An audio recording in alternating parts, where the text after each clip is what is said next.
할렐루야. 오늘 이 자리에 오신 여러분들을 주님의 이름으로 환영하고 축복합니다. 우리 옆 사람과 한번 인사해 보겠습니다. 예배 온 걸 환영합니다. 할렐루야. 제가 어렸을 때부터 이제 스포츠를 좋아했었는데 그 중에 대표적인 제가 즐겨 했던 스포츠가 농구와 축구였습니다. 농구는 조던, 별명이 조던이었고, 축구는 크리스티안 호나우두, 남양주 크리스티안 호나우두였습니다.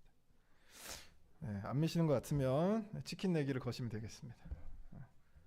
제 현란한 발재간을 보여드리도록 하겠습니다. 제가 농구를 할 때였습니다. 처음 농구를 접하고 혹시 3점 슛을 던져보셨는지 모르겠어요. 그때 당시에 중학생이었는데 3점 슛을 던지는데 제가 그때 체격이 좀 작았거든요. 그래서 이 3점 슛까지 슛이 안 나가는 거예요. 어떻게 이게 3점 슛을 던지는데 그 골대에 닿으려면은 여러분 어떻게 해야 될 것 같아요? 온 힘을 다해야 되는 거예요. 온 힘을 다해서 던지는 거예요. 근데 온 힘을 다해서 던지면 10번 던지면 그 중에 하나가 들어갔습니다. 10번 던지면 하나. 그래서 농구를 하면서 이제 그때 당시에 체육 선생님이 농구 이제 체대 출신의 이제 농구 쪽으로 가다가 이제 발목 그 힘줄이 뭐가 있어가지고 부상 때문에 이제 그쪽으로 못 가셨던 분인데 이제 농구를 이제 애들한테 이제 알려주신 거예요. 그러면서 계속 저에게 얘기했던 게 뭐냐면 힘을 빼라 했습니다. 뭘 빼라고요? 힘을 빼라. 여러분 그 스포츠를 하는 데 있어서 힘을 빼는 게 매우 중요합니다. 왜냐하면 그 축구 슈팅을 찬다고 가정해 볼게요. 정말 온 힘을 다해서 100% 온 힘을 다해서 축구공을 찼습니다. 찼을 때 10번 차면 몇 번 정도 들어갈까요? 그렇게 온 힘을 다하면 절반도 안 들어갑니다. 그 큰 골대가 온 힘을 다해서 차면 10번 중 5번도 안 들어가요. 그래서 힘을 빼고 차야 합니다. 근데 운동을 처음 시작해보면 힘이 안 빠지죠. 모든 스포츠가 다 힘을 빼야 돼요. 심지어 골프에서는 뭐 힘 빼는데 3년 걸린다는 말이 있잖아요. 모든 스포츠에서 모든 몸을 쓰는 거에서 힘을 뺄 수 있어야 합니다. 군대를 갔더니 그 체격이 작은 선임이 있고 체격이 큰 이등병이 있어요. 여러분 누가 더 힘을 잘 쓸까요? 170짜리 선임이 있고요. 병장이 있어요. 병장. 190짜리 이등병이 있어요. 누가 힘을 더 잘 쓸까요? 보통 190이 더 힘을 잘 쓰지 않을까 이렇게 생각하지만 그렇지 않아요. 힘을 쓰는 법을 전혀 모르는 거예요. 이등병은. 그래서 오히려 조그마한 170짜리 선임이 오히려 힘을 더 잘 쓰는 거죠. 왜냐하면 힘을 줄 때와 힘을 뺄 때를 정확하게 알고 있는 거예요. 힘이 들어가면 모든 스포츠는 못할 수밖에 없습니다. 여러분의 자녀들 이렇게 쭉 이제 운동하는 거 보면 몸에 힘이 빠졌다 그러면 그 친구는 잘하는 친구예요. 근데 열심히 뛰고 정말 온 힘을 다해서 뛴다 못하는 겁니다. 근데 중요한 건 뭐냐면 하나님도요 우리의 힘을 뺍니다.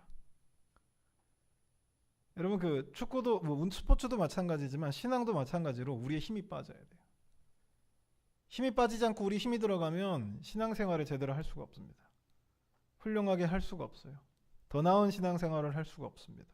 더 나은 신앙을 소유할 수 없어요. 그래서 하나님은 어떻게 하냐면 우리의 힘을 뺍니다. 뭘 뺀다고요? 힘을 뺀다고요. 힘을 빼지 않으면 우리가 스포츠에서도 힘을 빼지 않으면 쓸데없는 동작들이 많아지거든요. 그런데 우리 신앙생활도 마찬가지인 게 힘을 빼지 않으면 쓸데없는 행동들이 많아집니다. 오늘 본문에 시편 우리 18편 읽었죠. 시편 18편은 대충 여러분이 뭐 나중에 성경을 이제 쭉 읽어보시면 아시겠지만 다윗이 위기를 경험하고 극복한 다음에 자신의 그 위기와 그 극복 사이에서 자기가 경험했던 내용을 시로 옮긴 거예요. 이제 다윗은 지금 누구보다 힘이 센 상태입니다. 모든 것을 극복하고 이스라엘의 왕이 됐어요. 두 번째 왕이 됐습니다. 그래서 지금 이 시편을 쓸 때는 능력이 있고요, 힘이 있고 권세가 있어요. 근데 오늘 시편에 보면 자꾸 누구를 찬양하냐면 하나님을 찬양하죠. 곤고한 그 교만한 자를 하나님께서 어떻게 해요? 누르고 깎고 힘을 빼서 하나님이 사용하시는 거죠. 그게 누구 경험이에요? 다윗의 경험입니다. 다윗은요, 일약 스타가 됐어요. 첫 등장과 함께 일약 스타가 됐습니다. 우리 뭐 교회를 다니나 안 다니나 다 아는 얘기일 거예요. 이 다윗이란 소년이 돌팔매질로 3m 가까운 거구에 정말 거인이라고 부를 수 있는 골리앗을 쓰러뜨렸습니다. 칼이 아니고 창이 아니고 활이 아니고 총이 아니고 단순히 돌멩이, 돌팔매질로 그 골리앗을 쓰러뜨렸습니다. 이것은요, 다윗의 실력이었어요. 그가 일평생 양을 돌보면서 그 작은 체구에서 곰이나 사자로부터 양을 보호하기 위한 최종적인 무기가 바로 돌팔매였는데, 이 돌팔매질을 굉장히 잘했던 거죠. 자신의 전투 기술 중에 가장 뛰어난 게 돌팔매였다는 겁니다. 골리앗이 방심하지 않았다면 어떻게 됐을지 모르겠지만 골리앗이 방심한 순간 사자나 곰보다 더 두꺼운 표피를 갖고 있지 않잖아요. 그러니까 질 수밖에 없었던 거죠. 다윗은 그를 쓰러뜨리고, 아주 자신 있었습니다. 그를 쓰러뜨리고 모든 백성들 앞에서 일약 스타가 됩니다. 한순간에 장군의 자리에 올라가요. 이제 어린 친구들은 장군이 뭔지 모르겠지만, 이제 우리 지금 현재로는 이제 스타라고 하죠. 스타. 이렇게 별이 하나가 등장하면 부대가 난리가 납니다. 저때 그 별 2개가, 저희 그 훈련병 때 별 2개가 온다는 거예요. 그 군용 헬기가 있어요. 큰 거, 작은 거 말고 큰 거 터가 온대요. 그게 이제 내릴 게 운동장밖에 없거든요. 어느 정도냐면 장군이 운동장에 헬기가 내리니까 운동장을 먼지가 날리지 않게 쓸어라. 이게 농담인가 싶었는데, 정말 여러분, 먼지가 날리지 않았습니다. 먼지 날리면 큰일 나는 거예요. 장군이 내려오니까. 장군이라는 게 그 정도거든요. 그러니까 한순간에 다윗이 그런 장군이 된 거예요. 당시에는 또 전쟁을 하던 시기였기 때문에 지금보다 더 위상이 더 높습니다. 장군이. 그래서 승승가도로 달리던 사람이 다윗이었어요. 그랬던 그가, 우리가 잘 알고 있는 것처럼 한순간에 어때요? 사울이 초대왕이죠. 이스라엘의 초대왕이었던 사울이 이 다윗을 시기해서, 자신의 사위잖아요, 다윗을 죽이려고 합니다. 그래서 다윗은요, 거의 반평생 가까운 세월 동안 도망자 신세로 도망만 다니는 거예요. 언제 잡힐지, 언제 끌려갈지.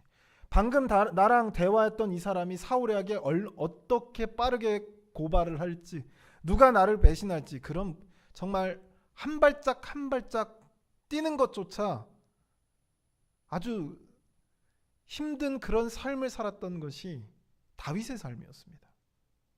근데 그 삶에서, 그 고난, 역경, 그 삶에서 다윗이 경험한 게 뭐냐면 하나님이 자기의 힘을 빼더라는 거죠. 그 힘을 뺀다는 건 뭐냐면, 신앙적으로 내 힘을 뺀다는 건 뭐냐면, 내가 하는 것이 아니라 누가 하는 것이다? 하나님이 하시는 것이다. 할렐루야. 내가 아무 노력도 하지 말라는 거야. 다윗이 얼마나 처절하게 살았는지 몰라요. 도망자 신세 때. 그렇게 처절하게 살았는데 다윗의 능력으로는 할 수 있는 게 아무것도 없는 거예요. 그러니까 결국 다윗이 누구를 의지해요? 하나님을 의지할 수밖에 없고, 하나님을 의지하니까 내가 하는 게 아니라 누가 하는 거예요? 하나님이 하시는 걸 경험하는 거예요. 요셉이라는 사람을 아시죠? 요셉. 오늘 그 11시 예배도 나왔지만 요셉이라는 인물이 우리가 잘 알고 있는 것처럼 이집트의 2인자, 국무총리 자리죠. 우리나라로 따지면 2인자가 돼요. 그런데 그 2인자가 되기까지 하나님이 요셉의 힘을 얼마나 빼시는지 볼 수가 있어요. 요셉이 형제들에게 팔려 노예로 팔려옵니다. 우리의 인생에서 노예로 이집트에 끌려왔다. 그럼 인생이 끝난 거예요. 그런데 하나님은 요셉이 그 정말 밑바닥 가운데서 그의 힘을 빼기 시작하는 거죠. 그리고 그가 경험한 것, 그가 조금 성공하고 자기의 장군이 자기를 믿어줘요. 그 집안의 주인이 자기를 믿어줘요. 주인이죠. 노예 주인이 자기를 믿어줘요. 그러니까 모든 걸 다 맡기는 거예요. 재반 사무를 자기한테 맡기니까 좀 삶이 좀 풀릴까 했는데 하나님이 어디로 보내죠? 이번에 모함을 받아서 감옥으로 갑니다. 그러니까 요셉의 인생을 보면, 요셉의 삶을 보면 하나님이 하나님의 사람들을 어떻게 힘을 빼는지를 우리가 볼 수 있는 거죠. 기억하세요. 그리스도인들은 내가 무너지지 않으면 하나님은 일하시지 않습니다. 할렐루야. 그래서 요셉이 자신의 인생에서 경험했던 게 뭐냐면, 내가 하는 게 아니라 누가 하는 거다? 하나님이 하셔. 요셉의 능력으로는 절대 국무총리의 자리에 오를 수가 없어요. 근데 요셉의 삶에서 자기가 경험한 게 뭐냐면 하나님이 하시더라라고 하는 거죠. 모세라는 사람 아시죠? 모세도 마찬가지. 모세가 40세 때 정말 누가 감히 모세 앞에 기침 소리를 낼 수도 없을 만큼 권세를 누리던 사람이 모세입니다. 그냥 이대로 흘러가면 자기가 파라오 이집트의 왕이 돼요.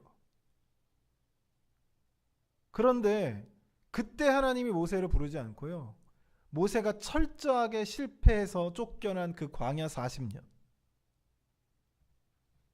그 40년이 지나고 나서 모든 힘을 빼고 나서야 하나님이 모세에게 등장합니다. 모세의 나이 80세. 80세의 나이에 뭘 할 수 있는 나이는 아니죠. 근데 하나님이 모세를 이스라엘 역사상 가장 위대한 지도자로 만드십니다. 이 모세가 이 과정을 다 경험하고 나서 그가 하나님을 어떤 하나님인가 이걸 다 경험하고 나서 홍해 앞에 쓰게 돼요. 홍해 앞에. 어디 앞에 쓴다고요? 홍해 앞에 쓴다고. 홍해 앞에 섰을 때 이스라엘 백성들이 난리가 났잖아요. 우리가 알고 있는 것처럼. 장난하냐? 여기가 무덤이 없어가지고 여기로 데리고 왔냐? 뒤에는 이집트 군대가 죽이려고 쫓아오고요, 앞에는 홍해 바다가 막고 있습니다. 이스라엘 백성들이 모세에게 욕이란 욕을 다 하고 있을 때 모세가 너무나도 당당하게 뭐라고 해요? 뭐라고 하죠? 뭐라고 하죠? 이스라엘 백성들에게 너희는 가만히 서서 하나님이 하시는 것을 보라. 모세는 단 한 번도 자기가 했다라고 생각한 적이 없어요. 이 사역을 하면서 내 힘으로는 안 된다는 걸 경험했던 거죠. 여러분 바울 아시죠? 사도 바울이 당대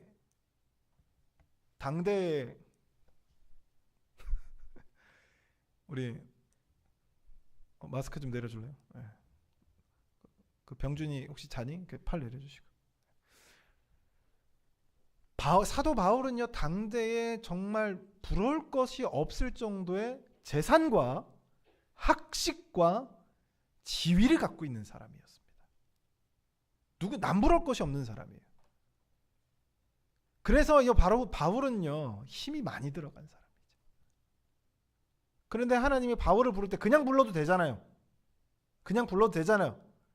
예수님이 찾아와가지고 자, 내가 못 박힌 거 만져봐. 나 부활했다. 이러면 되잖아요. 조용조용하게 제자들한테 했던 것처럼. 근데 부활하신 예수님이 이미 승천했던 그분이 갑자기 바울을 만나는데 어떻게 만나죠? 어떻게 만나요? 바울의 눈을 쳐버리죠. 바울이 그 한순간 어떻게 됩니까? 앞을 못 보게 돼요. 하나님이 보낸 사람과 바울이 만나서 그 사람이 기도해 주기 전까지 바울은 앞을 보지 못하는 그런 삶을 살게 되는 거죠. 바울은 그 순간 깨달았어요. 그 순간 힘이 빠졌습니다. 내가 할 수 있는 게 아니구나. 그 순간 바울은 바울의 힘을 다 빼버리는 거예요. 네 네 능력으로는 내가 허락하지 않으면 한 치 앞도 볼 수 없는 것이 너의 인생이다라는 거죠. 그래서 바울은 그 사역의 시작 앞에서, 그 강력한 임팩트 앞에서 내 힘으로는 안 된다는 것을 경험했습니다. 할렐루야. 지난 3년간 하나님께서 힘을 빼는 시간이 있었습니다. 무슨 시간이죠? 코로나 시기죠. 여러분의 능력으로 코로나를 피할 수 있었나요? 그 조그마한 바이러스를 여러분이 이겨내실 수 있었나요? 제가 장난으로 내가 슈퍼 면역자입니다. 나 이제 하도 옆에 주변에서 걸리는데 제가 안 걸리는 거예요. 그래서 나는 슈퍼 면역자다 하자마자 다음 날 코로나에 걸렸습니다. 국룰이죠. 지난 3년간 하나님께서는 우리 힘을 빼는 시간을 가졌습니다. 어떤 이들은 잘 되던 사업장을 접어야 했어요. 어떤 이들은요, 잘 다니던 직장을 그만둬야 했습니다. 어떤 사람들은 잘하던 공부를 거기서 멈춰야 했어요. 경제적인 이유 때문에. 이 3년이라는 시간은 우리가 자랑하던 힘이 다 빠지는 시간이었습니다. 하나님은 자신의 사람들을 사용하기 위해서 이와 같이 힘을 빼는 과정을 거치시는 거죠. 이제 하나님은 힘이 빠진 하나님의 사람들을 사용하셔서 하나님의 놀라운 역사를 이루어 나갑니다. 누구처럼요? 요셉처럼, 다윗처럼, 바울처럼, 모세처럼 말이에요. 힘이 더 빠지면 더 빠질수록, 크게 빠지면 크게 빠질수록 하나님은 그 사람을 더 크게 사용하십니다. 할렐루야. 그런데 이건 우리뿐만이 아니에요. 지금 교회에 나와 있는 우리뿐만 아니라 믿지 않는 사람들에게도 마찬가지입니다. 그들에게 복음을 전할 가장 중요한 시기가 지금이라는 거죠. 언제라고요? 지금이라는 거죠. 그 전까지 모든 것들이 잘 될 때는 자기의 능력으로 잘 되기 때문에, 자기의 힘으로 잘 되기 때문에, 자기의 인맥으로 잘 되고 있었기 때문에 그런 생각이 전혀 들지 않았습니다. 내가 계획하고 내가 추진하고 내가 한다면 모든 것이 완벽하게 이루어지는 것 같았거든요. 그런데 이 코로나라고 하는 이 시기를 지나면서 단 3년입니다. 인생의 통틀어서 단 3년이에요. 50세, 60세, 70세 되신 분들이 단 3년 만에 자신의 자신감을 잃어버렸던 시간입니다.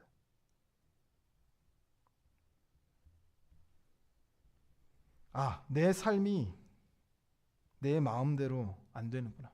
내 힘으로 안 되는구나. 이걸 경험했던 시간이죠. 사람은 이걸 참 쉽게 잊어요. 이 교훈을 참 쉽게 잊습니다. 그걸 분명히 그 전에도 분명히 경험했을 텐데 또다시 잊어버리는 거죠. 이들의 교만이 무너졌을 때 그들에게 복음을 전할 가장 적기의 시기인 것이죠. 할렐루야. 복음을 전하시길 주님의 이름으로 소원합니다. 안 그럴 것 같은 사람도 복음이 들어가는 시기입니다. 모세가 파라오에게 하나님을 증명할 때가 있었습니다. 모세가 이집트 파라오에게 하나님을 증명할 때 파라오의 모든 힘이 빠졌습니다. 10가지 재앙을 거치면서 파라오의 모든 힘이 빠졌을 때 드디어 하나님의 말씀이 파라오에게 들어갑니다. 그래서 파라오는 그 백성들을 자신의 나라에서 놓아주죠. 허락합니다. 나가라고. 지금 여러분의 주변에 고집이 있다고 생각하는 그 사람에게 복음을 전해보십시오. 분명히 여러분이 생각지도 못했던 반응이 일어날 겁니다. 제 경험상 아무리 교회에 오는 그러니까 복음을 받아들이고 하나님을 만나기 위해 이곳에 모든 사람이 다 알고 있어요. 굳이 전하지 않아도 다 알고 있는 그 복음, 하나님. 근데 그들이 어느 순간 교회를 찾아와요. 100% 어느 순간입니까? 그의 모든 자신감을 잃었을 때입니다. 그의 모든 삶이 무너졌을 때입니다. 자기의 능력과 힘으로는 되지 않는다는 사실을 경험했을 때입니다. 그때 그들에게 하나님의 말씀이 허용되는 것이죠. 할렐루야. 특별히 하나님의 사람, 하나님께서 부르시고자 하시는 사람, 하나님께서 그를 하나님의 사람으로 만들려고, 바울과 같이 말이죠. 바울은 하나님께 부르시기 전까지는 그리스도인들을 죽이고 박해하던 사람이었습니다. 아무리 그렇게 고집 있고 힘 있는 사람이라 할지라도 하나님께서 그를 사용하시는, 하나님의 사람으로 부르시는 그 사람은 우리가 지금 이때에 전하면 더 확실하고 더 뜨겁게 반응한다라고 하는 거죠. 하나님께서 부르시고자 힘을 빼고 있는 사람들은 낙담하고 쓰러질 것 같은 그 이들이 결국 하나님께 나오는 역사가 열리더라라고 하는 거죠. 할렐루야. 하나님은 하나님의 사람들을 부르기 위해 힘을 빼고 있습니다. 힘을 빼고 있어요. 그때 우리가 유의해야 될 게 뭐냐면, 내 힘이 빠진다고 해서 낙담하거나 내 힘을 빼신다고 해서 실망할 필요가 없다는 이야기입니다. 할렐루야. 아마 이번 연도가 더 큰 어려움이 닥칠 거라고 많은 경제학자들이 얘기하죠. 심지어는 IMF 얘기까지 나오고 있는 시점입니다. 그때마다 우리는 낙담하거나 실망해서는 안 된다라고 하는 거죠. 하나님께서 그 순간에 우리에게 힘을 빼신 다음 하나님께서 무엇을 하실지 기대하시길 주님의 이름으로 소원합니다. 우리에게 힘이 빠졌을 때, 즉 하나님께서 하신다는 그 확신으로 가득 찼을 때 하나님은 그 사람을 통해서 역사를 이루시더라라고 하는 거죠. 다윗은 포기하지 않았습니다. 모세는 포기하지 않았습니다. 바울은 포기하지 않았습니다. 알고 있었기 때문이죠. 그 힘을 빼는 그 시간을 거치면 분명 하나님께서 더 크게 역사하실 것이라는 거 알고 있었기 때문입니다. 사랑하는 성도 여러분, 다윗처럼 모든 어려움을 돌파해 나가는 여러분이 되시길 주님의 이름으로 소원합니다. 왜냐하면 내가 하는 것이 아니라 누가 한다고요? 하나님이 하시기 때문입니다. 이 시간 통성으로 한번 기도하실 때, 하나님,